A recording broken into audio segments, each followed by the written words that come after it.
Corinna, before we get started, why don't you just tell us a little bit about yourself and your journey and your career up to this point in time? So I've been licensed a little over 3 years, and I thought it was going to be, I was going to be doing two careers at the same time for a while to get going, but I decided to quit my other career and go fully in, and I was doing a lot of transactions, way more than I expected. As you know, I told Wes that I was just, wanted to do maybe 6 a year, and then maybe in 5 years start doing 12 a year. And so I think my first year did about 13 and 2 referrals, and then last year did about 20. This year I've done about 10. I'm trying to get a few more in, but yeah, it's been crazy ride, but I love it, and I think it's what I was meant to do. Well, just so you all know, let me put a little more perspective on it for you. Corinna and I go back at least 12 years or more. When she bought her first house, and I was blessed enough to be her agent. And she's been a great networker and source of referrals ever since, and could not be more happy when she called me and told me, hey, I'm thinking about getting my license. I'm like, it's about time, because if nothing else, if you did nothing else, you hang it here, and with all the referrals you're giving me, I'll give you referral fees. And then, she's like, well, I'll do it part-time. I'll maybe do 6 a year. And I'm like laughing to myself, right? Thinking, okay, Corinna, I know you, that ain't going to happen. And I think it was 2.5 years ago, starting off, 21. She goes, okay, I'm cutting out all my hair clients. I'm quitting. I'm going to do real estate full time. I'm like, bingo, she's got this. And yeah, it was 13 deals your first year, which is good. Not actually, it's better than good, right? I mean, most people don't do 13 the average agent doesn't do 13 transactions a year, period.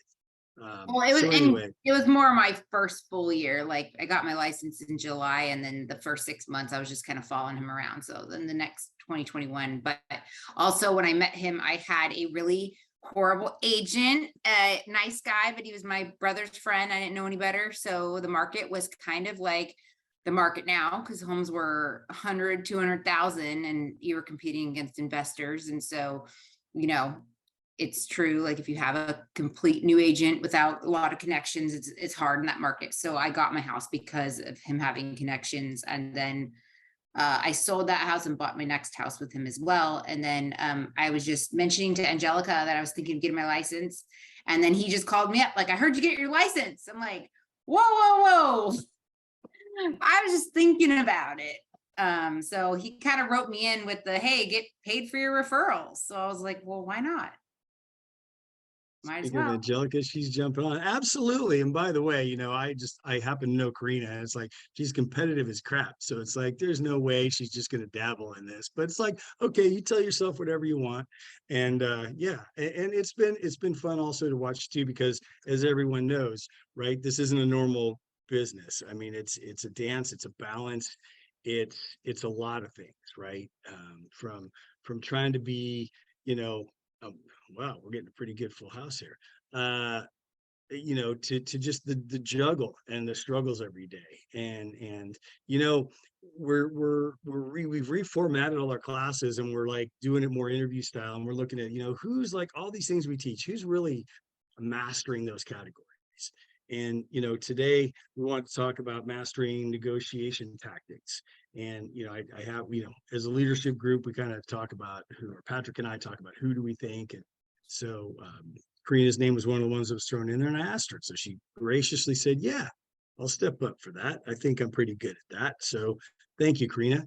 And with that, we'll just jump right into it. Thank you. That gives you a little perspective though on who's talking and what their qualifications are to speak to that. And by the way, I always, when I say somebody's first year, I always count their first full year, because even if you got your license in February, that's really not really a full year. Your first full year is when you start out January 1st and you've been licensed, and you go through the whole year.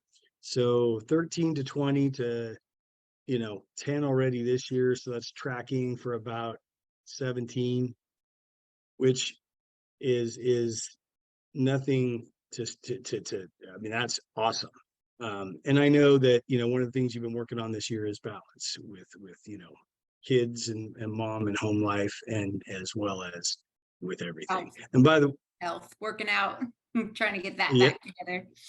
it's a balance, right? And I don't call it a balance, I call it a counterbalance, but that's a whole nother class, Yeah, right? no, Because I totally. don't believe that any of us ever really have balance. If you have balance, you are playing it safe, you are mellow, you're not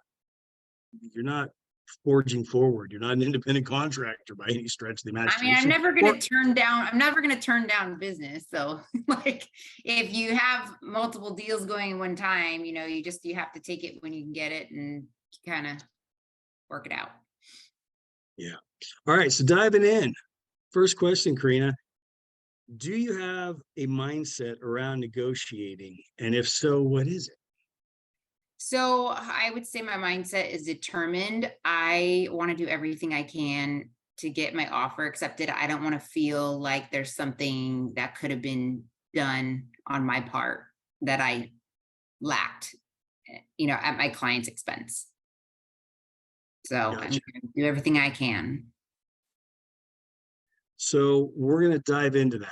And I've got basically, I want to talk about three things. And that's basically what are the top three skills, and in no particular order, but just you can talk about them. We'll dive deeper on them, and we'll open it up for questions. But what would you say are the top three skills that you possess and attribute your negotiating success to? Because you've had a lot of success in your real So estate career, 3 years.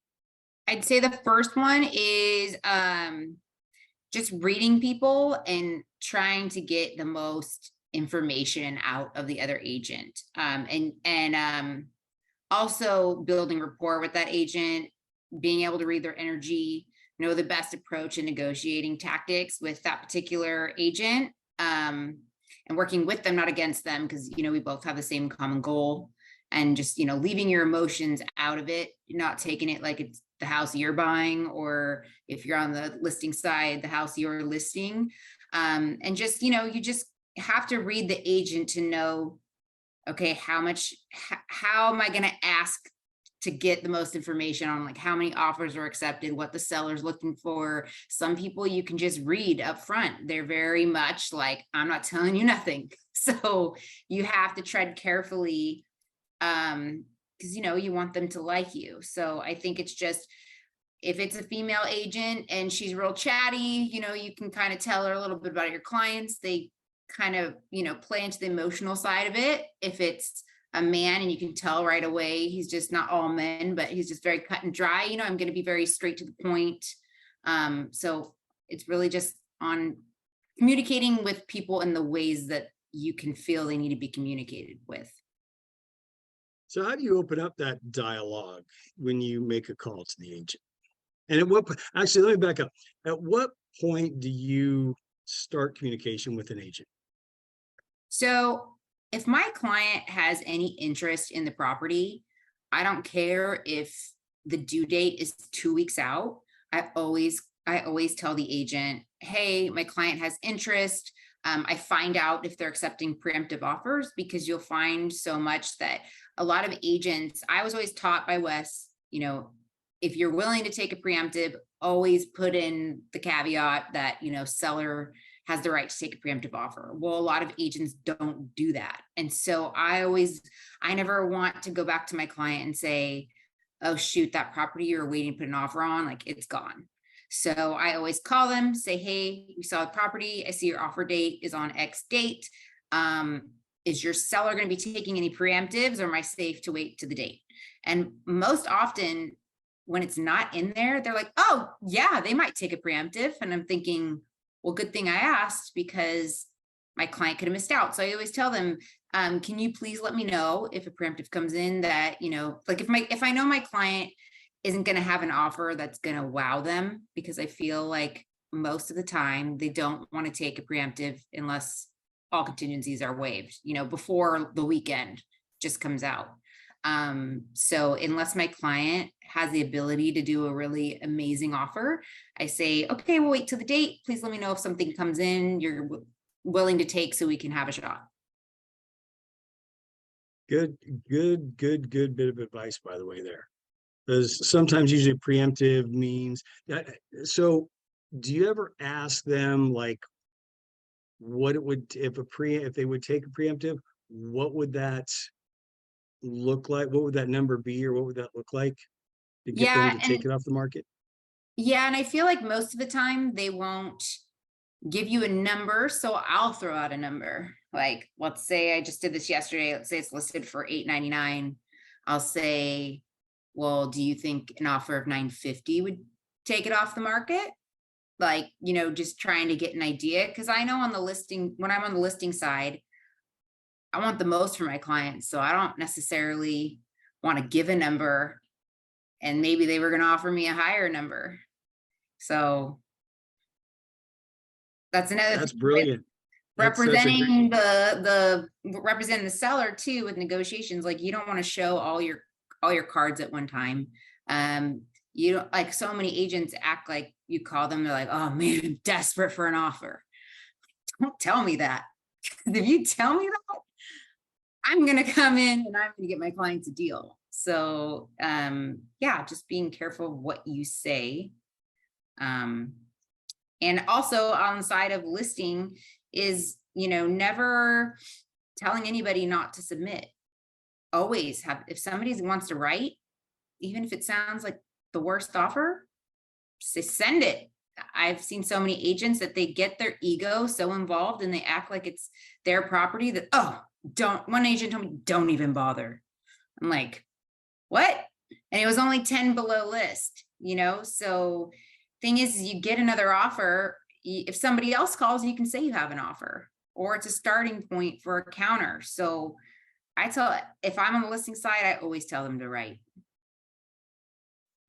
thank you for bringing that up, because I was really gearing this more towards, I was really thinking from a buyer standpoint. And that's, I think, the one thing that, you have going for you is you've represented sellers as well.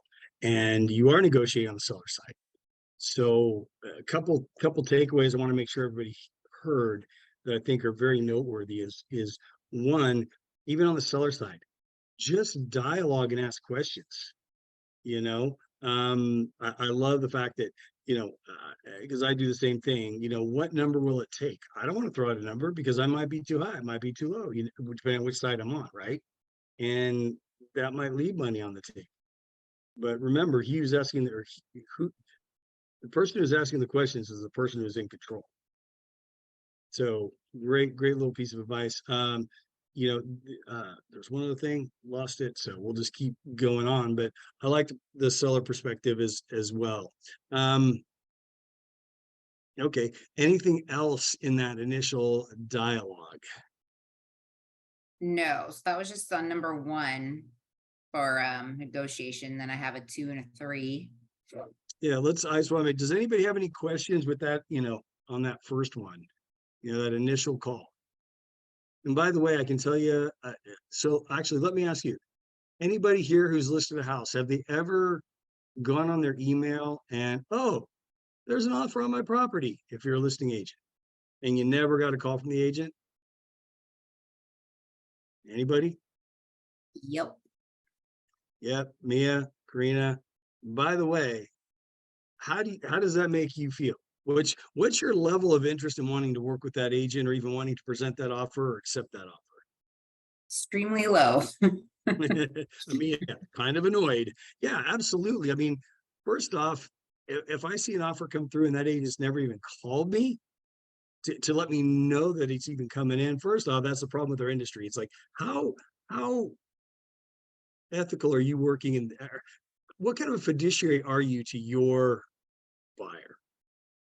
I mean, really, that would be my first thought. My second thought is, clearly, they're not interested enough and excited enough, or you're not excited enough for them, that I would question their level of motivation to actually buy this house. And then the second thing I would think is, You're lazy. My team's going to do most of the work, and I'm going to end up chasing you down, which I hate to do. So that's on the listing side. And you know, we talk about this all the time. I don't think we have an agent in this office who wouldn't call and dialogue the agent first, or at least say, "Hey, got an offer coming in," and at least check. Do you have any other offers? When can we expect a response by? So I can tell my potential or my buyers, "Hey, you know, seller's out of town. It might be 48 hours." Or, yeah, you know what? He'll be able to present tonight. They'll probably want to sleep on it. Should be able to hear something in the morning. You know, it's communication, number one. All right. What is the second skill that you would By say? the way, I kept going in negotiations and I kept drifting to how to get an offer accepted. So I put a few notes aside if we end up having time of things I do to try and get my offer accepted. Yeah, But we'll definitely remind me. We'll definitely loop back around to that. We have plenty of time. So This is number two, I said, just being a mediator. I said being a middle child, I've kind of always been a mediator. So just trying to find a middle ground to make the deal work. And like I said before, when you work for both buyers and sellers, I really think it gives you an advantage because you know how each side thinks, and you can kind of know, what's fair, because you can't just be one-sided. Of course, yes, you do want to, you want to advocate for your client and get them the best deal possible, but there has to be some flexibility in there. And also, you have to kind of rein in your clients and explain to them, what's typical, what's the norm. Of course, you're always going to do what they ask, but, you have to educate them on like, hey, section 1, it's typical that I do see, $1,000 to $3,000 is like no big deal. It's super common to see that. You have to just try and keep your clients calm and kind of be the mediator for everybody. So let me ask you a question. I'm a buyer. You're representing me. House is $900,000. And you know, it's been sitting on the market for a while. And I'm kind of a pompous, arrogant butthead. And I want to go in and I want a deal. And I want you to write an offer at 800,000. What do you say to me? What's your stance? So if it's somebody that I'm just starting to work with, I usually will tell them, I don't really think that's going to fly, but you're the client. I'm going to write it how you want it. And I let them feel like they're in charge. And then let them see the repercussions and learn themselves. And then eventually they usually start, listening to you a little bit more. So part two to that question, which is the most important part, by the way, good. I agree with that. And I think that's a good stance to have.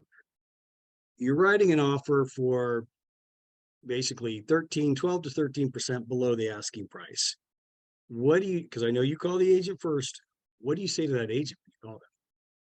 I'll say, hey, I'm going to send you an offer. I'm just warning you, it's on the low side, and, I don't expect your seller to be thrilled, but, this is what my client wants to offer. Worst case, if it doesn't work for your seller, please send me a counter. I mean, I had to put in an offer one time, I think 250,000 below for a Zillow client on Lori Abreu's listing. She's actually pretty cool about it. I just said, look, like, this client has to learn, so I got to send this to you, and please don't be offended. She pretty much, I think, countered me maybe 25,000 under what her list price was. So, and he kind of thought he knew better, so he had to learn. Yeah. Did you guys really hear that? The thing is, again, communication. You call the other agent and just start a dialogue right away. And there's no blame, right? There's no finger pointing, right? It's just like, hey, here's where my client's at. Can we keep this going? Please send me a counter, whatever your seller's comfortable doing. But never kill the deal and always have that And when you say that, it's, like, I'm just telling you from listing as many houses as I have for as many years, when somebody sends me an offer that's grotesquely low, and they've never even called me to let me know it was coming and let me know it was going to be low, I give that offer no weight at all, and it doesn't even get a response. It's not worth my time to respond to it. It's not worth me putting my sellers through it all. I usually call them and say, hey, by the way, just so you know, we got an offer. It was at this. Never even heard from the agent. You know what? If it's okay with you, I'm going to go ahead and respectfully reject it. Because why would I want to give it any weight if the agent hasn't even called me to explain? I mean, I get it most of the time, because a lot of times there are the companies and agents out there who are just going around literally throwing out multiple offers on properties very low to see if anybody will bite for their investors. And you will get that from time to time. And it's like, I don't want to waste my time with that. But if somebody's really serious, again, I fully understand. Buyers right now, a lot of buyers think there's deals to be had. They think it's a buyer's market. We all know it's not. But sometimes we have to go through the educational process of letting them be right, or letting them think they know best and writing a couple offers. I always say it's typical to write 2 or 3. I'll usually write 2 to 3 offers. If they haven't figured it out by then we're having a whole different dialogue. But I want to dig more on the mediation side. I like that you said you try to understand what both sides want. Can you elaborate more on that? Yeah, I mean, for example, in a really competitive market, I know exactly what the seller is looking for, but I also know that maybe my client can't do that. So I explain, what the seller's looking for. And, like, for example, most sellers, they want all contingencies waived. So I have that dialogue with my client that, look, I'm not allowed, like legally, I can never tell you to waive your contingencies.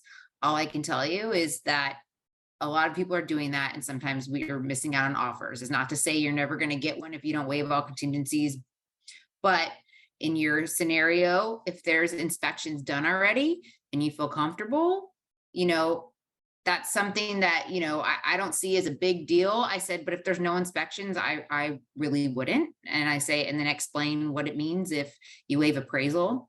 And I say, I know that you don't have unlimited funds to, so I talk to them about a cap and explain how that's kind of the next best thing to make their offer appeal. And I explain, loan contingency, which I'm never going to tell my client to do that. And most lenders won't either. So, sorry, I lost my train of thought. No, you're spot on. Yeah. I mean, that's, I like how you phrase that, and I hope everybody kind of heard that one. Was you can never tell them that they should do that. You are setting yourself up for so much liability. It's ridiculous. I say kind of the same thing, in a tougher market. I will tell people, you know what?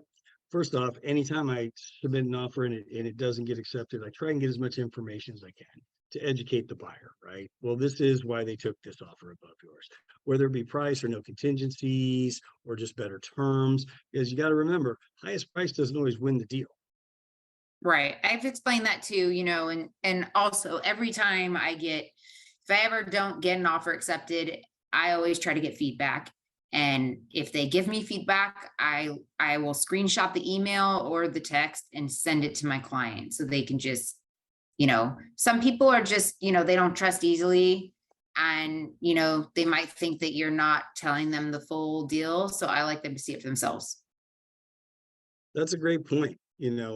Sometimes if you don't have a deeply established relationship with somebody, we're salespeople. And that's, they look at us a lot of times, if they don't have that relationship with us, is that we're in it for the paycheck. We're in it for the commission. So yeah, we want the sale. So sometimes they feel like we're going to tell them whatever they want. So I'm kind of the same way. It's one of those ones, believe it or not, I'm a phone guy. I like to talk to people, but when it comes to getting that feedback or information, I like that in writing because I can pass it on. Then they can see the actual words from the agent, and it's not just coming from me. It's not just what I'm saying. It's like, no, this is legit, and it helps. It really does. Anything else on, any questions on that piece of it from anybody? All right, let's move on to the third skill set. Just showing confidence and being assertive. I feel like there's a fine line where you want to be assertive, but not necessarily I don't like to be overly aggressive to come off really like high strung aggressive, because I've been on the listing side and had agents be that way. And it's kind of a turn off. Like, ugh, I don't necessarily want to work with you. I had an agent on my grandma's listing that he called me probably 10 times in one day, sent me like 20 text messages, like, got to take our offer after he initially threw out a lowball offer and was playing games, and it turned me off from working with him. But I do want to just sell myself and sell my clients, but selling myself in a way that doesn't come across as cocky. Like, in my email with my offer, I always will say, I'm a full-time agent. You can always get a hold of me. I'll make sure to make this as smooth as possible. I always copy my lender. If we have, let's say, a short timeline, I let them know like, hey, I work with this particular lender on, this % of my transactions. We're a great team. We've closed FHA in 14 days, just kind of assure them that I'm going to get it done. I've even sent agents my reviews sometimes, just so they can see like, okay, she's doing sales, a decent amount of sales each year. She knows what she's doing, that type of thing. Yeah, that's a great point that I always forget to bring up. That's a big thing about confidence is sharing a little bit. It doesn't hurt to say, hey, by the way, call me anytime. I'm a full-time agent. I'll respond right away. Because the number of full-time agents is not as many as you would think.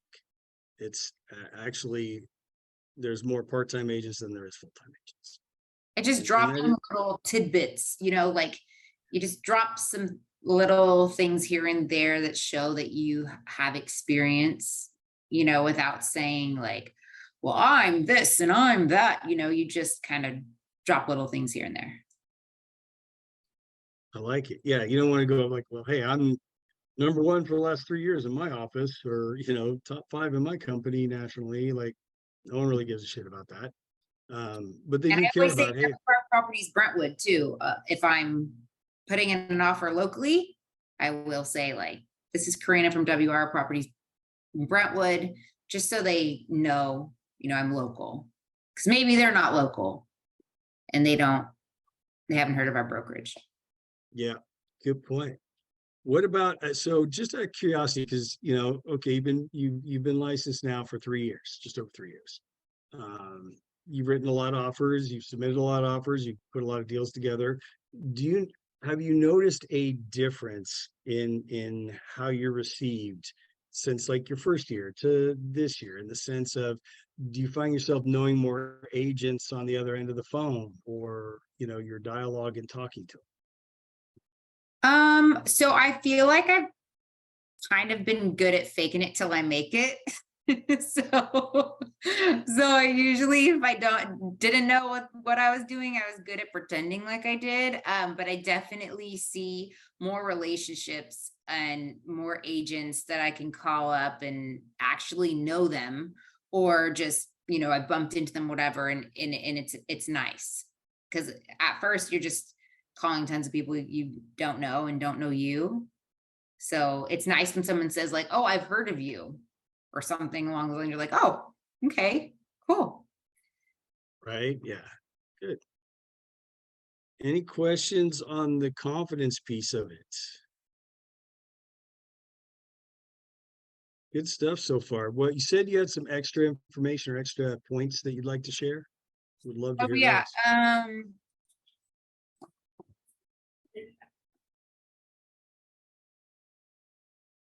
Already said how I always, ask if call ahead of time, ask if there's preemptive. I always ask what the seller's looking for, find out if a rent back's needed, look over the disclosures, read confidential remarks, and give a complete offer. Don't leave items blank.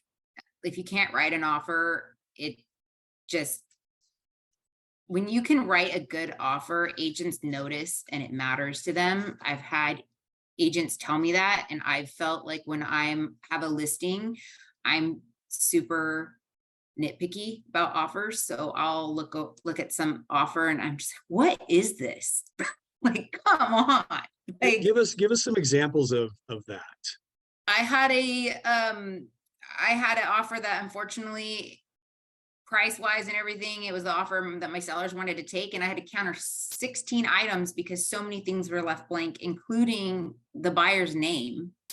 And I always hate when I have a listing and you put all those details in the confidential remarks for a reason.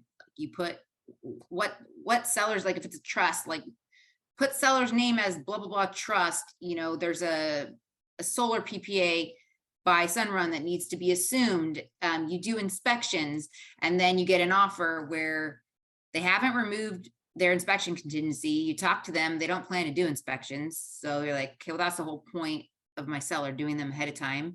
They don't put assuming the solar, which they say, oh yeah, that's fine with my client. Okay, well, why didn't you put it? Oh, just counter me. Okay, just make me do more work. And then I've had it where they leave the seller's name blank. And I'm like, come on, like, you're just being lazy at that point. Or they put owner of record. I'm like, just worst case, if you don't know what to put, just ask the listing agent at least. I'll say sometimes if it's a trust, like, hey, do you want the offer to come in the trust name, or do you want it to be in the seller's name? Or I'll go look through the disclosures and see how the listing agent put the seller's name and do the same. Great points. Yeah, one of my pet peeves, and has been ever since I've been in this business, if I get an offer, if I'm the listing agent, I get an offer and the seller's names aren't put in, I'm already so off put by this agent, because to me, it just means they're lazy as F.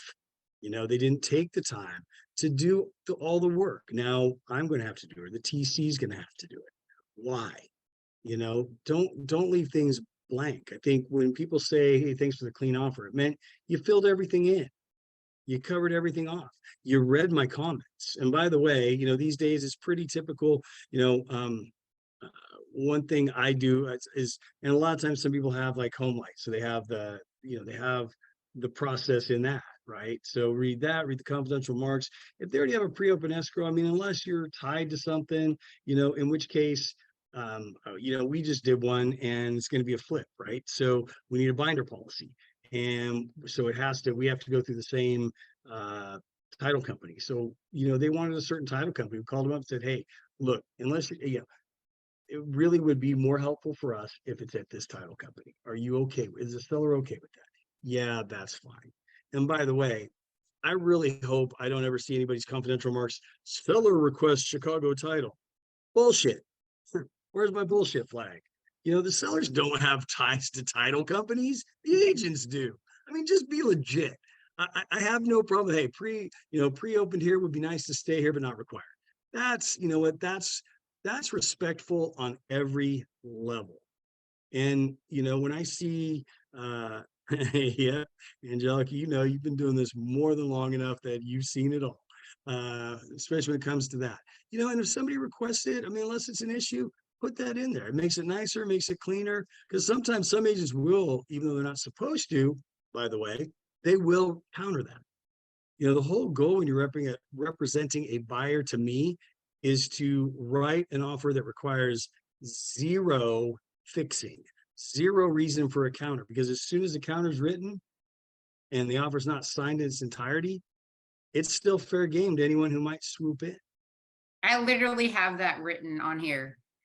I do everything I can to avoid getting a counter. Like, unless it's a game with the price at that point that you're playing and it's been on for a while. But if it's something where I'm against, multiple offers, I want it written so cleanly that I can get it accepted as quick as possible. Accepted the first round. That's the whole objective every time. Again, unless it's a price thing.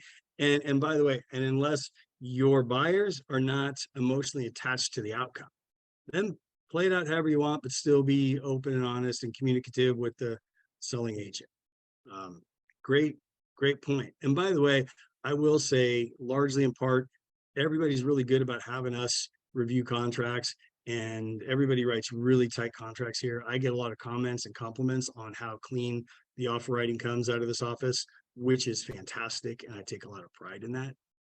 It also just helps keep you out of court. It helps keep, from coming in play. It helps keep any, ambiguity out of it when you write it that precise and that clean. And again, for agents out there, especially old school agents, they're going to be looking at that going, man, if stuff ain't filled out, this is just not going to be a smooth transaction, or this is just a lazy agent. You never want that perception of yourself. So any questions for Corinna?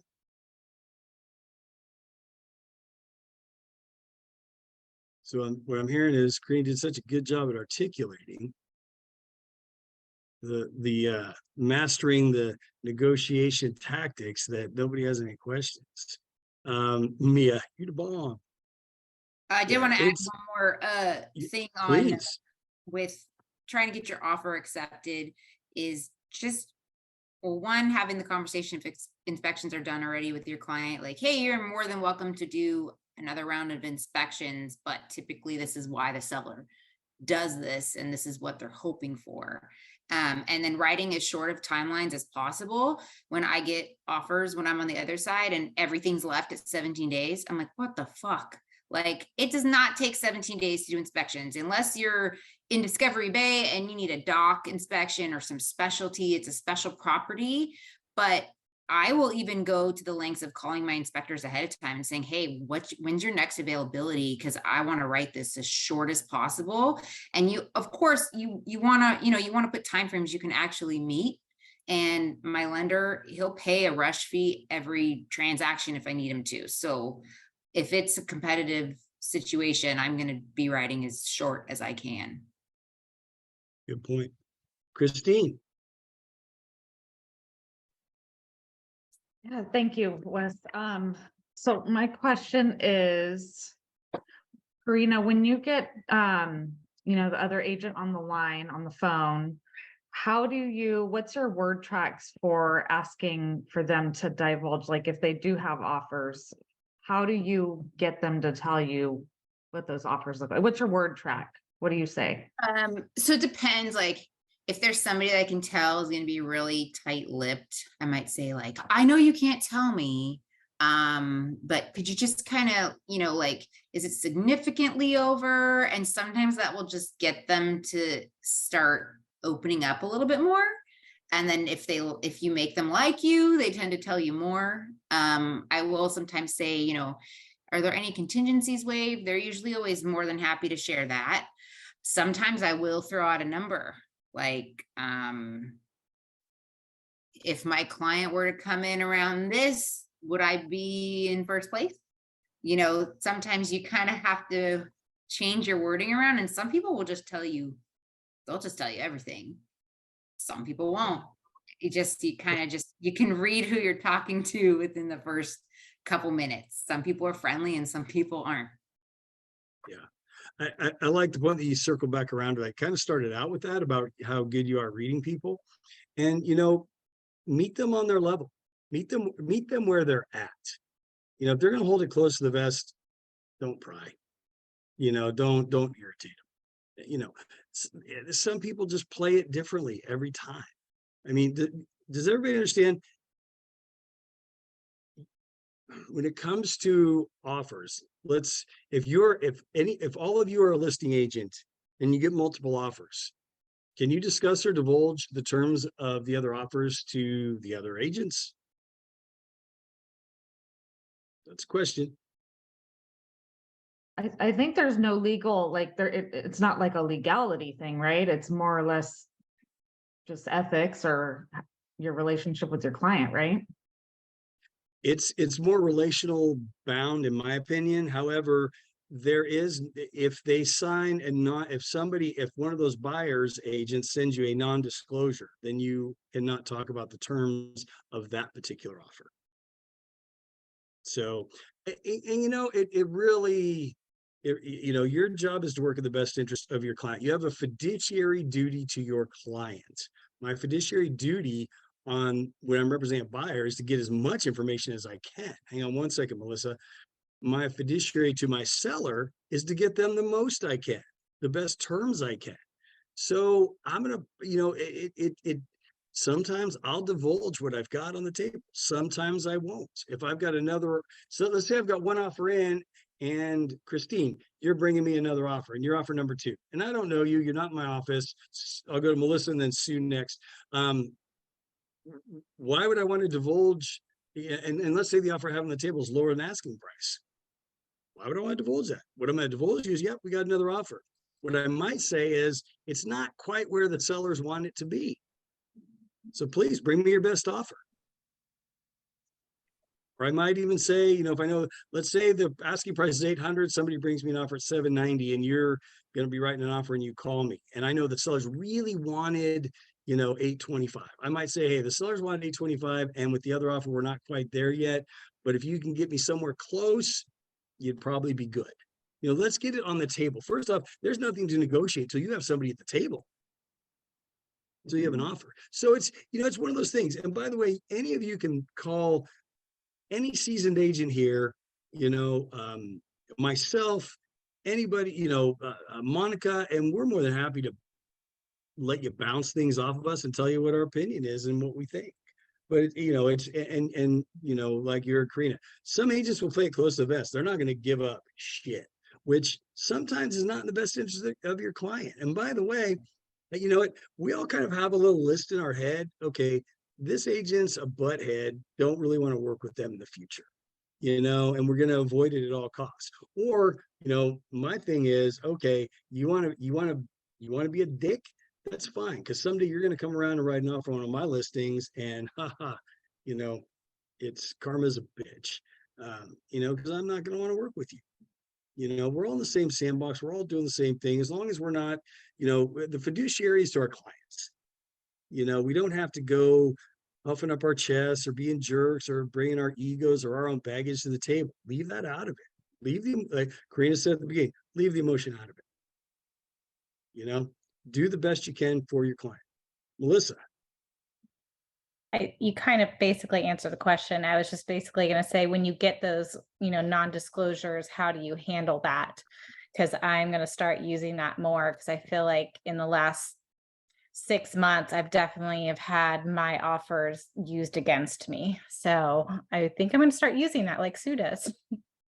Yeah, and Sue, you're next, but I want to actually, I kind of brought up some other thoughts, and I want to defer to Corinna because this is kind of her interview here. When you're writing offers, let's say it's a preemptive, or let's say, you know, they don't even have an offer date, but you know, let's say you show your clients on Thursday and they decide they want to write an offer Thursday night. Do you have any kind of strategy for how long, you know, what day you send it in, or how long you give for response time? Because we all know the contract defaults to 72 hours for a response. Yeah, if it's on a Thursday, and I kind of go off of too the vibe I get from the agent. If they seem kind of sharky, and I know they probably just want to use it against me, I might tell my clients like, hey, it's up to you, but just know if we put in an offer this early, they could potentially use it and leverage your offer. Like, I do let them know that, and I let them choose, because it can come back and bite you in the butt. Sorry, what did you say? Coffee. No, it was a vague question. I was just curious if you had a strategy, you know, like for Oh midweek, yeah, somebody if I wants to write do an offer and Thursday, there's an offer date the next week, or you're sending in a Yeah. preemptive, or maybe there's not an offer date, but you know it's a hot property. we'll do 24 hours, and I'll try to get it in as soon as possible, because I want to take it off before the weekend if it's a preemptive, for sure. I would agree with that, and that's where I was kind of going. Like, I don't like to send offers late Friday or Saturday morning, because it puts them in the weekend with something in hand that no matter what my offer is, they could play me, and I don't want that. If you know, I try to get it in and give it a very short time frame going into a weekend. You know, even though my clients might loop back around, but you know, they've got to be, you know, it's depending what kind of game they want to play, or you And know, sometimes I'll explain. say, my client has interest, they might write, let me know if you get a preemptive, because I don't want them to use my offer, like I'm expecting X amount of offers and throw mine Yeah. in. A lot of different dialogues you can have. That's a great point. Thank you for bringing that up. A whole nother angle to take at it. I mean, it's and believe me, by the way, as a listing agent, there's nothing I love more than going into a weekend with an offer in hand on a decent property. Nothing I like more. Now, if it's a great offer and a good agent, I'm going to try to, here's the thing. Is your fiduciary duty to your client to get them the most amount of money no matter what? I mean, I would disagree. to get them the best offer, best terms, best. That's going to close. Because in my opinion, here's what I've seen. One of the biggest kiss of death is when you take an offer too quick and it falls out. It's almost like that property is a little bit tainted. Well, that's why, I feel like if you write an offer grossly over list as a preemptive, but all your contingencies are in place, I mean, it's pretty rare they're going to take it, because it is a risk, because they don't know it's going to appraise. So most of the time, if they take a preemptive, probably all or most contingencies are waived. So if my client can't do that, I usually, don't advise put in a preemptive. This is good because we're getting into a whole nother class that we could have on just, strategies of offer writing and strategies of buyers and sellers. Because sometimes buyers will want to lock a property up on a Friday. They're still looking. And they don't put their earnest money until Monday. They find another property, they have multiple offers out there. And guess what? If I'm now of the mindset, I almost always counter every offer no matter what. Property to stay active until earnest money is deposited. And also I usually do a 24-hour to get earnest money in, because I've seen this happen too many times. I've been burnt by it too many times. So just FYI, a little sidebar, but and by the way, that's a good thing in offer writing is to, that's one thing you can do is change, that's Sue, I promise I haven't forgot about you. It's okay. This is just good stuff for everybody. One thing I'll do is like, hey, when I'm writing the offer, how quick can you get your earnest money in? Do you have your money readily available? Can you get it in tomorrow if we get this offer accepted? And then I'll write in, earnest money will be in 24 hours. First off, another strong point for getting an offer accepted. Another super clean offer. Why wait 3 days? What's the game? How bad do you want the house? Sue, go ahead. Sorry. Sorry, I'm driving. We kind of moved past it. I was just going to talk about make a comment about the confidentiality agreement.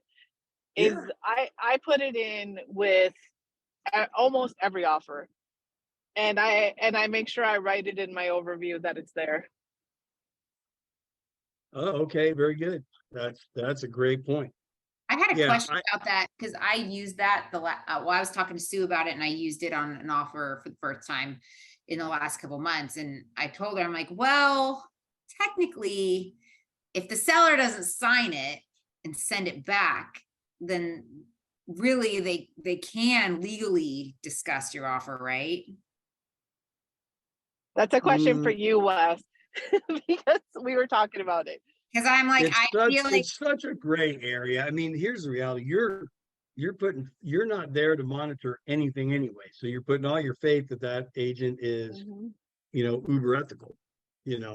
I believe in karma, so I'm pretty ethical. I mean, if I'm not supposed to do it, I ain't doing it. Because then what's somebody gonna be doing to me when I am? I was just wondering if it's considered, if it's not considered valid unless the seller signs that portion. I don't believe that. So actually, it's valid right away, because it is not the buyer signs it. That's it. And when it goes in, it's already in place once they've received it. Okay. It does not have to be acknowledged and signed by the opposite party or the opposite party's agent. So that's good to know. Yeah, good point. Good point.